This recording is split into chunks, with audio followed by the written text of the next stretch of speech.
everybody, it's Romania Black, and we are on episode 16 of The Great Pretender, and the Wizard of the Far East, starting this final case, maybe. I mean, unless we do like a case with Laurent and then like a case of everybody all together. But we've had Makoto explained, we've had Abigail having a case of her own, we've had Cynthia have a case of her own. Laurent's really the last one, unless Kudo's getting a case, which I don't think is the case in that instance. So I'm pretty excited. The last episode was off to a great start. We got a little preview of Dorothy, who we think might be Laurent's first love. We've got basically Makoto getting involved in this crazy mafia organization in Japan that Laurent's like trapped him in, you know, and now they've got to basically figure out a way to con the Japanese mafia. Why not? Why? We just come full circle. We just start in Japan, we end up in Japan, right? Although, right now, Laurent and I feel so stupid because in the last episode, Laurent and Abigail, they are currently at the UAE, which I'm going to tell you all first and foremost, geography is my worst subject. Worst. Like, I can follow directions to get from point A to point B, but if you tell me where to find point A and point B on a map, we're going to have problems because UAE, I was like, oh, is that Australia? No, it's the United Arab Emirates. So I was like, wow. Kind of not on the right continent. So I'm sure by now everybody in the comments have been like, no, Romania, that's not the right place. So yeah, in the Middle East. So basically, which makes sense with Clark showing up. So yeah, Clark and Abigail and Laurent are in the Middle East right now. Makoto's in Japan. The time zones are different. It's a fun time. But yeah, so we're on episode 16 and I'm very excited to see how the old Scarlet Company con goes. So, and hopefully we'll get a little bit more on Dorothy and a lot of fun stuff will happen. So I'm excited, right? Very, very excited indeed. So we're not going to waste any time, though. We're going to get ready to start episode 16. But before we do, I want to give a quick shout out to our philanthropy tier patrons over on Patreon. I have 3 tiers on Patreon. We have Discord and polls in the $1 tier.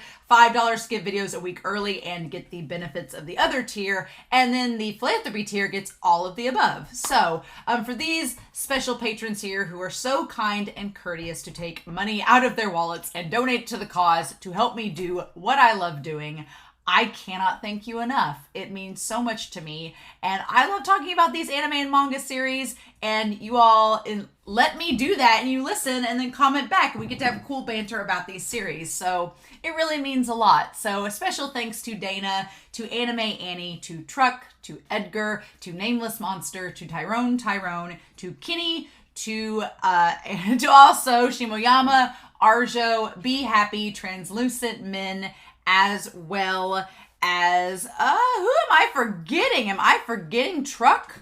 Maybe? I know all of y'all. Thank you so much for everything that y'all do. I truly, truly appreciate it. And I hope you all enjoy these reactions as much as I enjoy talking about them with you all. So all of my love. Thank you. But yeah, we're not going to waste any more time. We are going to start episode 16 of The Great Pretender and just see what happens, right? And we're going to start that here in 3, 2, 1, and let's do this, y'all.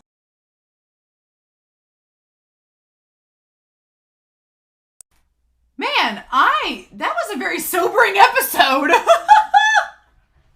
I was kind of speechless for a big part of it. I was like, oh my gosh, because yeah, you know, it's been, here's the thing, the cases in the past with this series have been kind of fun, right? Like, and it's kind of been a weird tonal shift, right? Because in the past, you know, you had Cassano, and Cassano, I think his case was probably the more sinister of them because he was dealing drugs and, you know, distributing them through Hollywood and getting people addicted. And then we saw like some of the models dying and there was like some kind of maybe harassment and sexual activity involved with that. And it was very sinister, but the way that it was played off kind of set the tone for the series. That it was kind of like a ha-ha, like tongue in cheek. And then you get Sam and Clark's case, which really, the only thing they were doing is kind of doing this like under the table, they were basically committing fraud by having the races rigged, but there wasn't any like drug dealings that we knew of. There wasn't any like, murder or anything like that being involved. It was just kind of some underhanded gambling and some problems there. And then you have Coleman, and Coleman's really just, he's kind of was just a phony too, but his stuff was probably the more comedic of the cases because it was just, it was very personally tied to Cynthia. So you have a case that was kind of setting the tone for the series comically, like making this a dark comedy. And then you had a case that was kind of touching on Abby's backstory and giving her character room to breathe. I feel like Abby's trauma was supposed to be the main focus, not the case itself, right? Because Clark and Sam's case wasn't, that crazy. And then with Coleman, it was all about Cynthia and her personal experience with Thomas. And it wasn't like a big, all-out, drag-out case, of the worst thing he was doing was using that poor woman, Farrah, right? But it led her to Tim, so we're fine. But this case, it's very close to home for Makoto because his dad was trafficking people, but it's just the case itself. You can't really, there was times throughout this reaction I was like, oh, that's not funny because these are little kids that are being trafficked and this is selling people, their bodies and stuff like that. And that's not, it's hard to make a joke when the case gets really serious like that, right? And then Laurent knew that Makoto wanted to rescue those kids. But I think Laurent's like, look, we can only do, so much. They have to come along with us. But then it's like, why'd you involve Makoto in the case? Like, why'd you get him set up for this case, right? What is the deal? So, like, what are they going to do with the kids?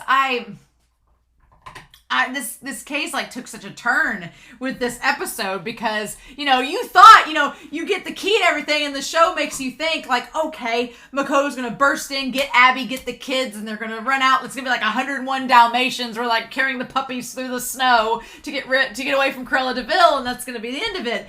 And then when they go to get the puppies are like, we have nowhere to go to. We've been abandoned. So what next? Are you just going to take us somewhere and we're just going to be prisoners somewhere else? And it's like, like just instantly guts you and you're like, So now, not only did they not save the kids, but the chance they had to get Abigail is gone.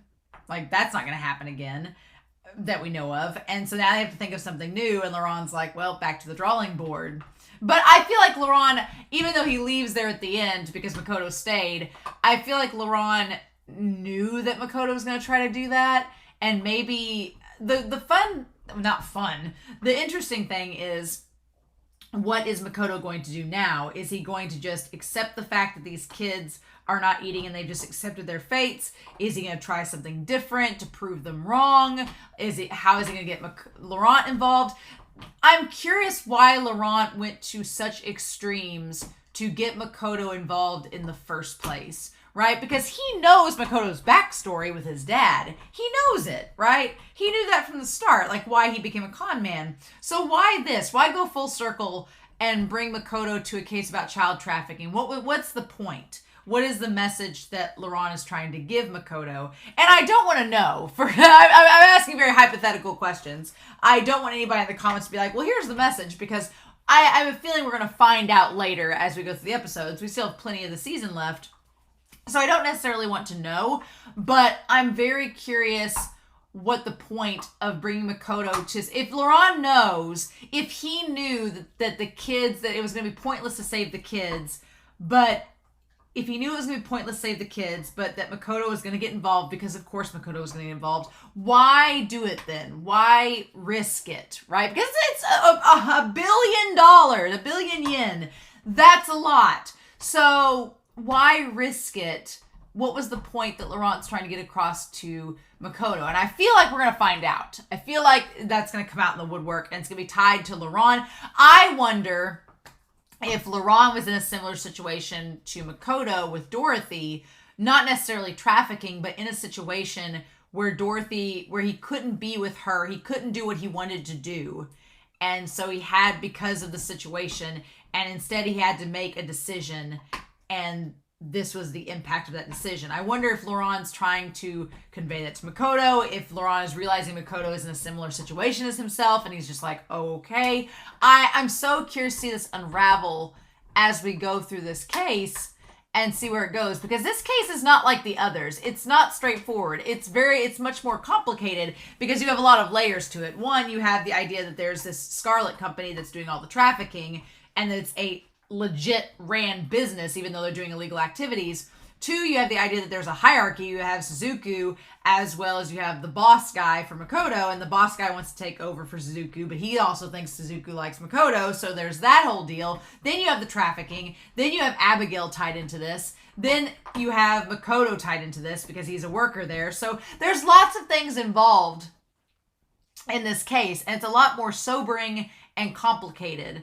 And as we've only been 2 episodes into this case, but I have no clue where we're going with it. I'm like, okay, what are they going to try to like do an auction like they've done every case and try to like buy Abigail and that's the deal? Like, what are we doing? I'm very curious to see how this case is going to develop further and how we're going to tie back to Dorothy and get Laurent even further involved. That's going to be interesting to see go down, and I'm curious to see what they end up doing, right?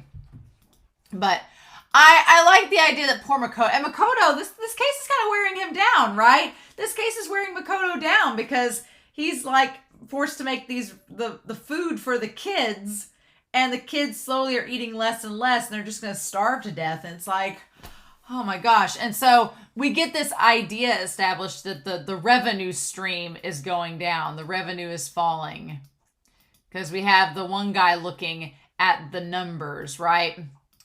We go back to Japan. The one guy in this corner office here, as Makoto is making the food, we see the profit margins are dropping lower and lower. And the sales figures, they're just not as much as they were before, which good.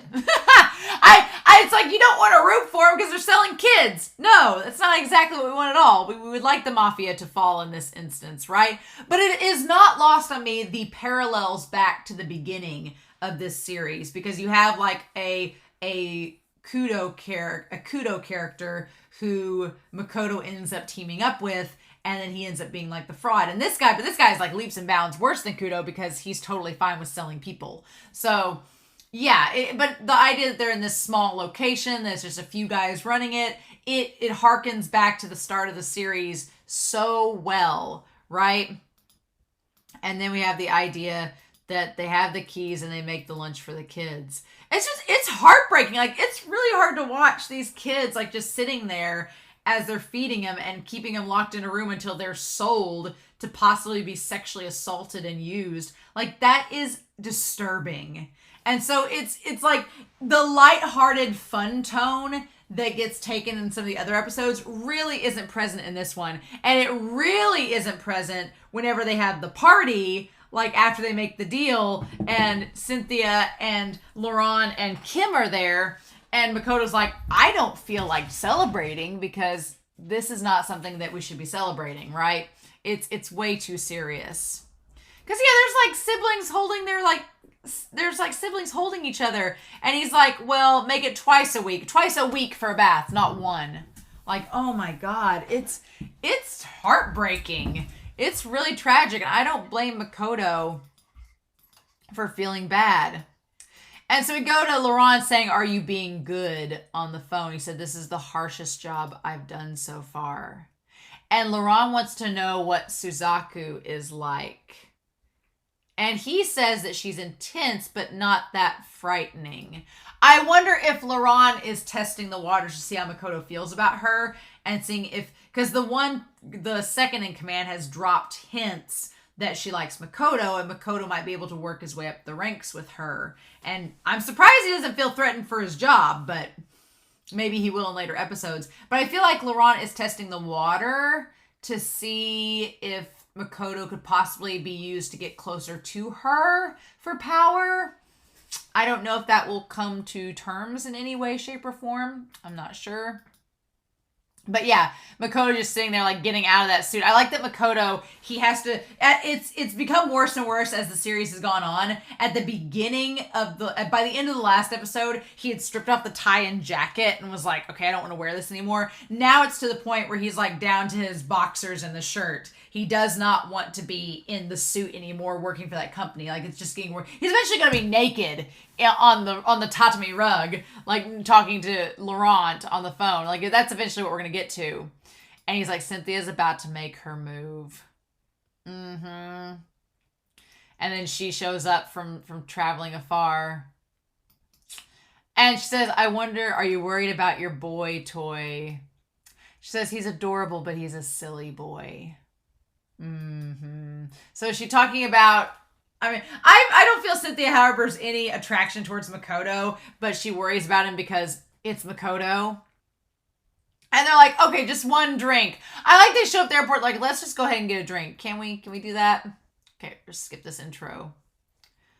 All right.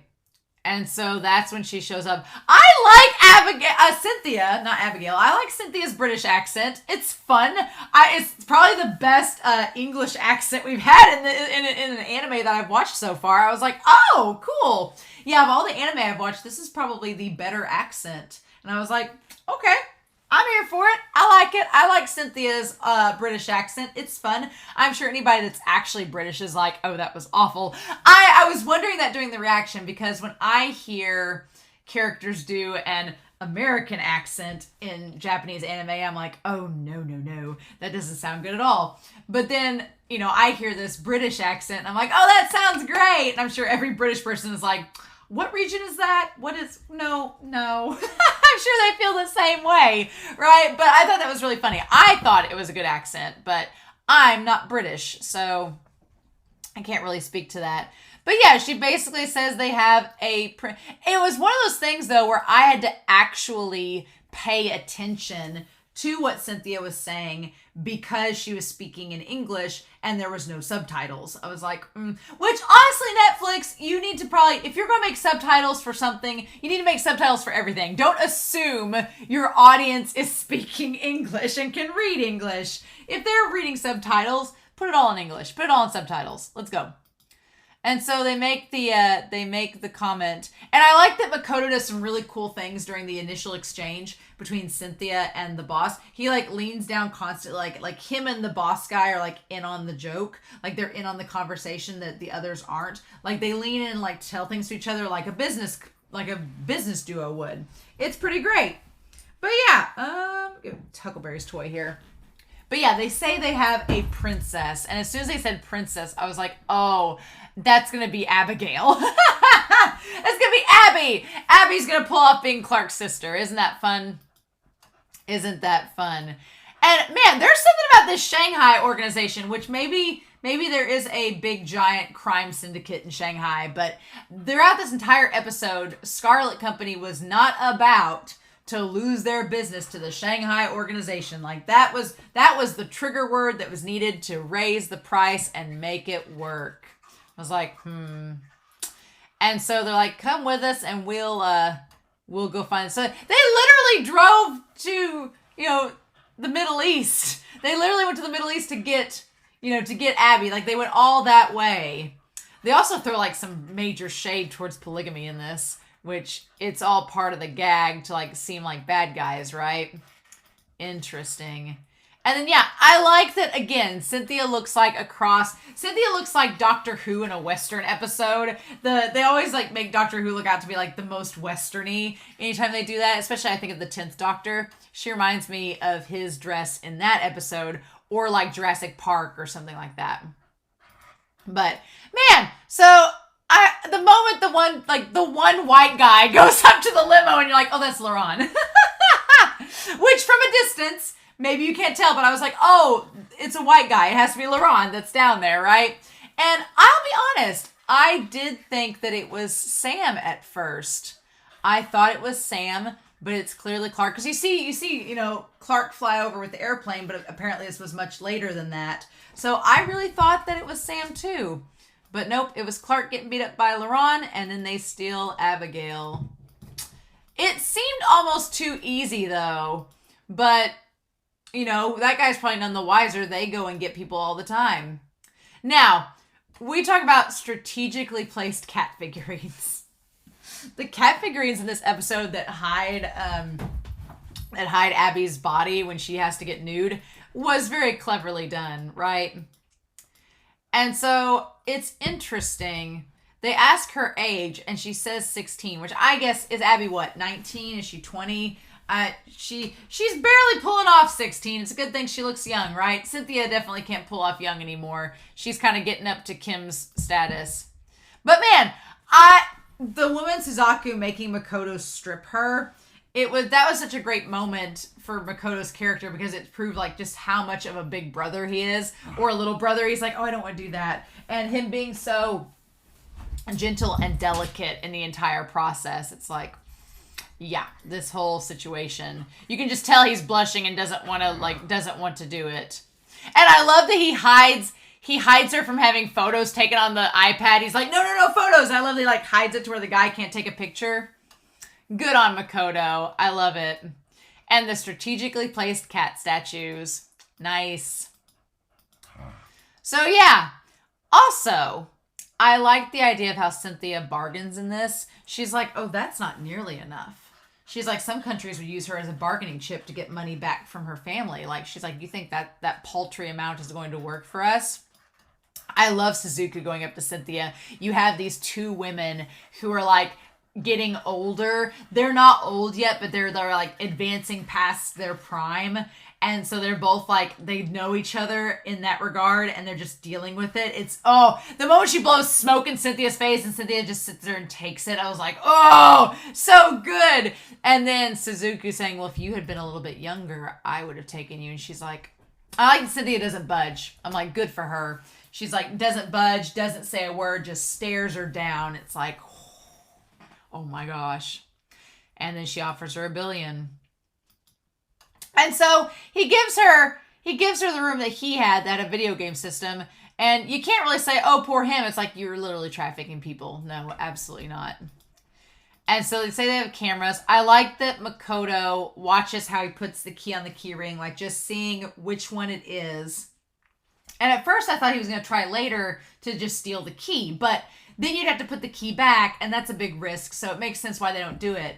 But the fact that he had the putty to make the mold, I love how observant they show Makoto being. And then he tells the kids to eat, and they just won't do it. Brings the onigiri to them, and then all he can think about as he walks home is the fact that the kids aren't eating any food, and they're just starving to death. And it's so sad. And so yeah, it's no wonder that he walks in the house and is not receptive towards the surprise party. And they've literally been sitting there like they're all rosy cheeks. They've been drinking beer for like the last hour. They're like, welcome home, edamame. He says, nice work. $1 billion for her. And he says, oh, an easy job, huh?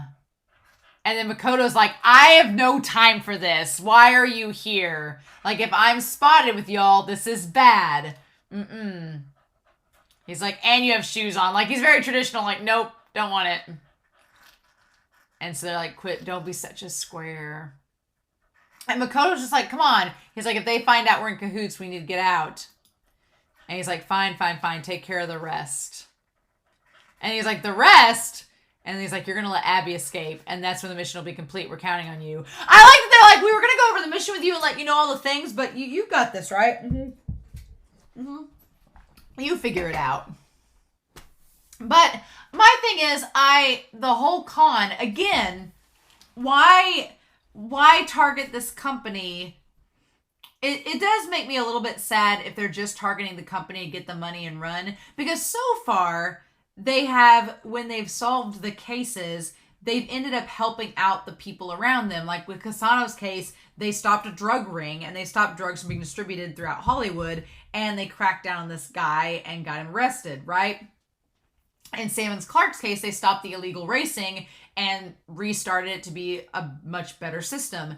And with the last case, they stopped Coleman, like, swindling people out of their art and was able to, like, bring artwork back to an artist who'd been struggling. So they've helped people along the way, but this is the first case that I'm like, if they aren't there to really help the kids in the long run, then, and it was just a con to get the money, then it's not benefiting anybody else, then it's kind of different than the other cases. So I don't know if I want it to be an outlier or not. So I'm really curious to see what we get. Like, is Laurent and them, what was the goal? Was it just to scam these people and they used Makoto? But that seems to kind of like be different than the other cases. So what's the deal? And so the guy that is the second in command, he goes out for drinks with Makoto, gets drunk, and says that the old hag, Suzuku, is, when she's gone, he's going to take over for her. Right? That there's nobody else to take her place. I like that the visual here is that even though there are 3 bottles around Makoto and him each, you can clearly see Makoto has been nursing his one beer, and he keeps pouring his own beer into the glass for that guy. So it's like he's not drinking hardly at all, but that guy's drinking double. I liked that little detail was added to it. And so then what does he do? He like has the bottle and everything, and he has the putty, right? But when did he get the putty? Like, when did that happen? So I guess he always had it and he just hid it and waited for the key, but I was curious how he had the putty without the one guy noticing. And then he passes out. But he drops the figurine, which wakes him up at first. And he says, Date Masamune, and talks about how Masamune, like, how he was killed by his own brother. Et tu, Caesar! Et tu, Brute! Et tu, Brute! And so, yeah, I was wondering how he was going to get the key, because I thought if he took the key, then he would have to put it back, and it was like, that's too much of a gamble. So he just made a copy of it. And Kudo got him the copy of the key. Good for him. And then the whole thing was to trick the one guy who works there to going home early, and Makoto saying he was going to watch the cameras, and that's when he sprung Abigail out. He should have just sprung those kids out as soon as they got there. As soon as he got Abby, he should have got the kids and went. He shouldn't have hesitated. He shouldn't have waited till later. He should have just done it right then and there. I'm like, dude, but he doesn't. But he doesn't. It's just, it's so frustrating. Because he manages to get Abigail out, and the guy left his phone, damn it. And Laurent watching him leave. I should have noticed the phone. I didn't notice the phone. I was like, why'd he go back? But he got him but Laurent texted him that it was go time. And so they went to leave. And he saw the kids. Right? And so Laurent's like, where's your other outfit? And she's like, it's getting washed. And then he sees Makoto. He's like, come on, Edamame, hurry up and get in.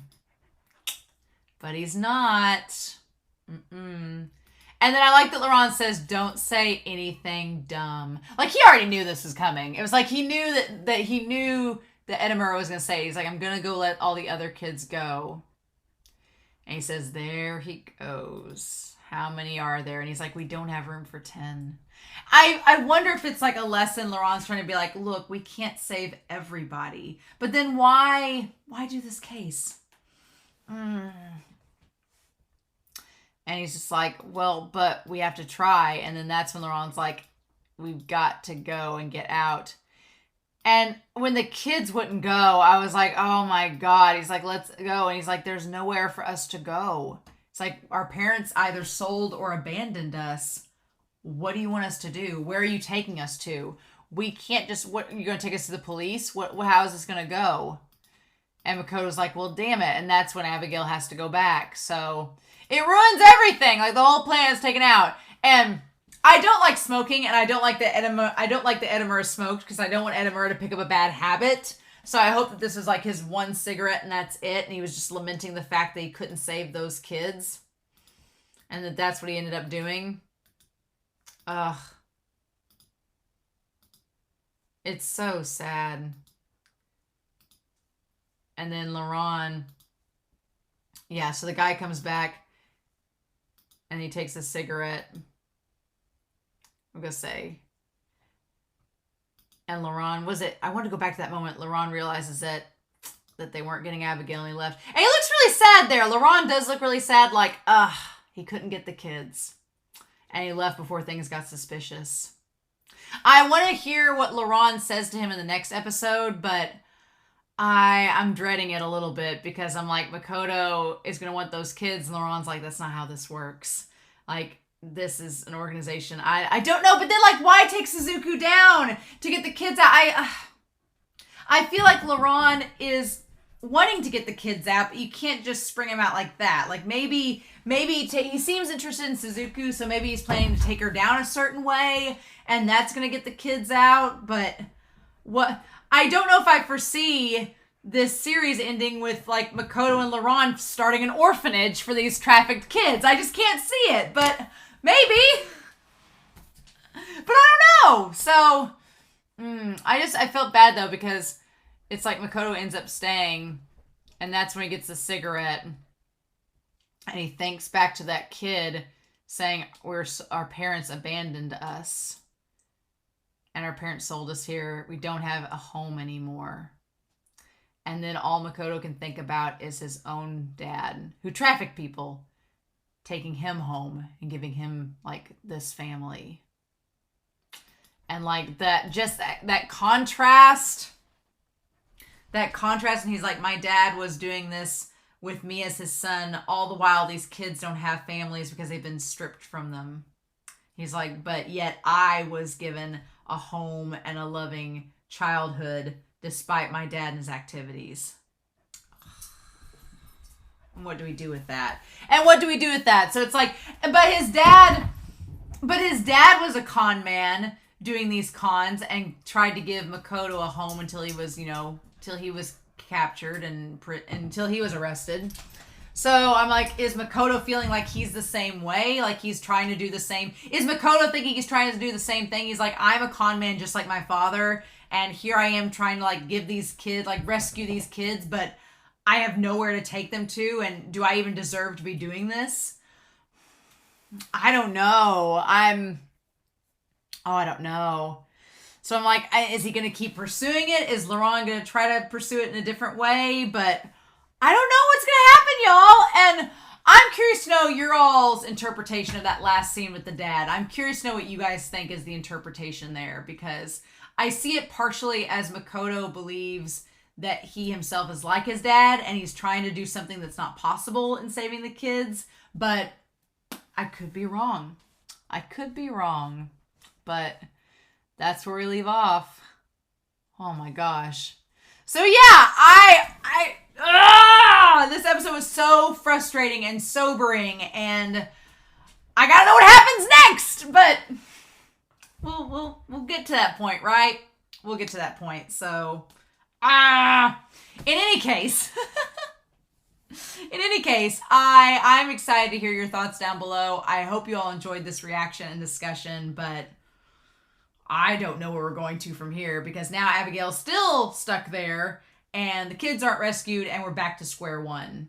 So in the meantime, I hope you all have a wonderful week. Please stay safe, take care, and yeah, I'll be back very soon with more of The Great Pretender. Bye.